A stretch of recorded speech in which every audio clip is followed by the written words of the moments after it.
Welcome back again. Alright, we're still in section 4.2, which is called solving exponential equations. However, our goal for this video is not to solve an exponential equation, but rather it's to use rational exponents to solve equations of the form ax to the nth power equals c, where n is of the form p over q. Alright, now what I'm talking about is an equation that would look like this, for instance. Let's say we've got -2 times x to the 3/5 power is equal to 112. Alright, so what I'm trying to show you is that we're going to learn how to solve equations where it's not an exponential equation because the variable's not in an exponent, it's the base of a power, but where the power is a fraction or could be considered as a fraction or a rational number in general. Alright, so several examples to look at. The first few won't have fractional exponents, but we're still going to think about using fractional exponents to get our solutions. Look at this. Alright, we're going to solve the equation 5x squared is equal to 135. Now the first thing that I need you to know about these is that what we're trying to do is we're trying to get the variable term by itself, meaning we need to get rid of everything before the exponent before we try to get rid of the exponent. Alright, we would like this just to be an x to the 3rd power right now. And you know how to start that off. Let's just go ahead and divide both sides by 5, and that'll give us x cubed is equal to 27.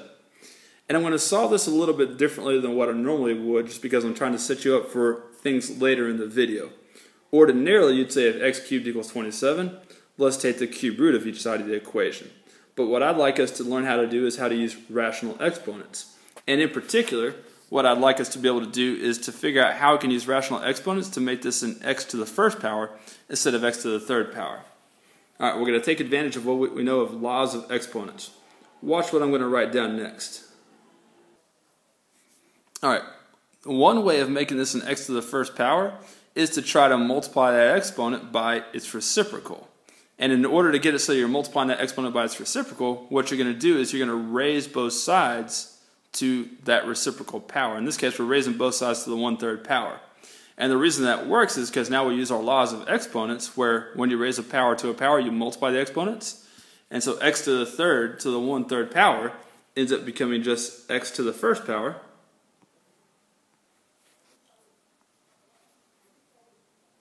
So, here we go then. Take x to the -4th and raise that to the -1/4 power.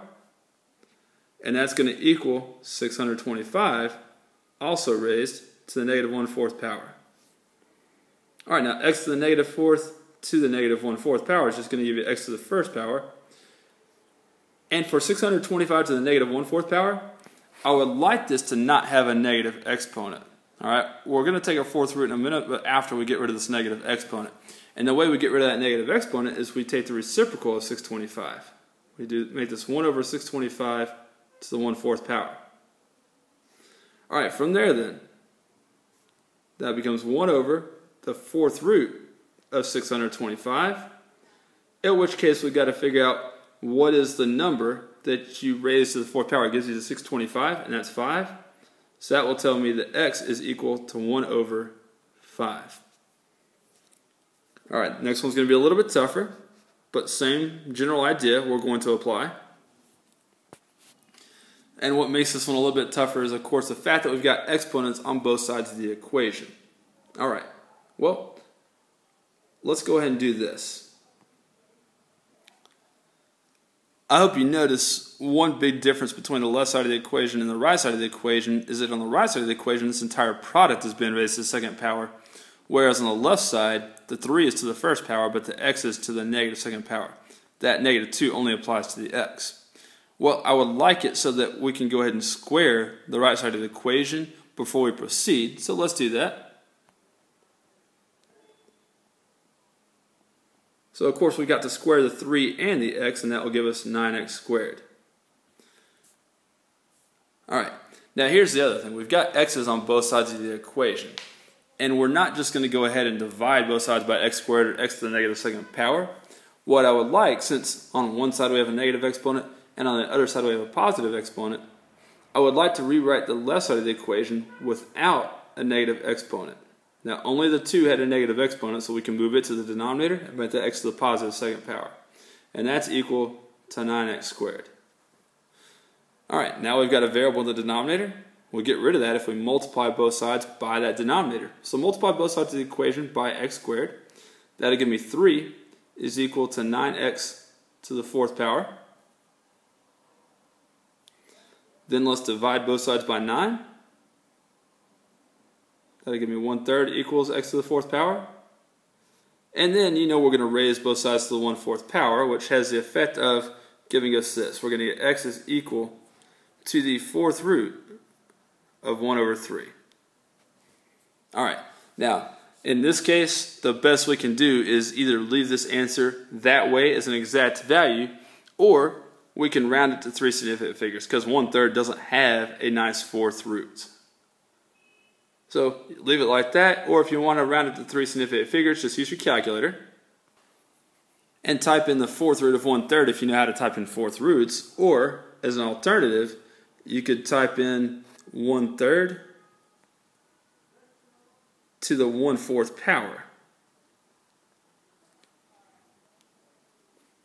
All right, and the 3 significant figures is 0.760. Great. A couple more examples, and these are actually going to have fractional exponents from the beginning. All right, so we got x to the 2/3 equals 16. Now, we don't have a coefficient in front of x to get rid of. All we've got to do is get rid of this fractional exponent. And the way we're going to get rid of that fractional exponent is what we did in the first couple of examples. We're going to raise both sides to the reciprocal power of this exponent. And the reciprocal of 2/3 is, of course, 3/2. So take x to the 2/3 power, raise that to the 3/2 power, and let's take the right side of the equation, 16, and also raise that to the 3/2 power. Okay, now the left side of the equation just becomes x to the 1st power.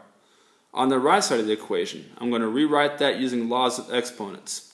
All right, because of this 2 in the denominator, that tells me I'm going to take a square root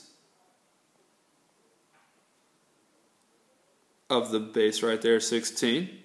And then because of the 3 in the numerator, that means I'm going to take what I get from that root and I'm going to raise it to the 3rd power. All right, now the square root of 16 is 4. And then 4 to the 3rd power is 64. All right, got one more example. Want you to try this next one on your own and see if you get it right, of course, like we usually do. Remember that you've got to get rid of this 4 before you raise both sides to the reciprocal power. Go.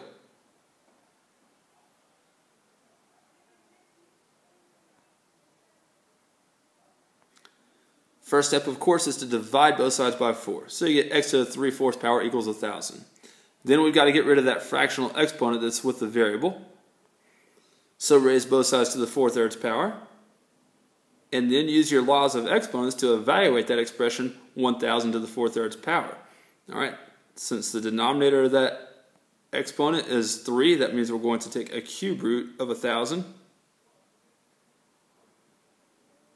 And then we'll use the numerator, which tells us we're going to raise that result to the 4th power. All right, now the cube root of 1,000 is 10. And then 10 to the 4th power is, of course, 10,000. When you raise 10 to a power, you just write down how many of your zeros, 1, 2, 3, 4, corresponds to the exponent that you're raising it to. Very simple. That's solving equations using rational exponents. Think you got it down? And so, I'll see you in class.